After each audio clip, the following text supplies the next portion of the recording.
করেন, প্রত্যেকের পরিবারকে হেফাজত করেন। আল্লাহ যারা চিরতরে অন্ধ হয়ে গেছে, পঙ্গু হয়ে গেছে, আল্লাহ হাজার হাজার ভাইয়েরা, আল্লাহ তাদের উপর আপনার খাস রহমত নাযিল করেন, তাদের সম্মানজনক রিজিকের ফয়সালা করে দেন, তাদের পরিবারের উপর আপনার খাস রহমত নাযিল করেন।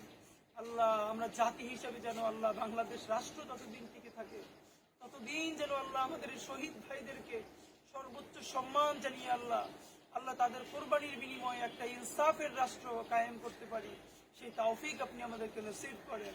ইয়া আল্লাহ শহীদদের পরিবারগুলোকে আপনি কবুল ও মঞ্জুর করেন। আল্লাহ আমরা আমাদের যে ভাইয়েরা আমাদেরকে উত্তরসূরি হিসেবে রেখে গেছে, আমাদেরকে তাদের যোগ্য উত্তরসূরি হিসেবে কবুল ও মঞ্জুর করেন।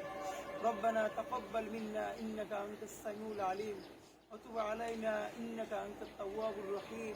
আলহামদুলিল্লাহি রাব্বিল আলামিন।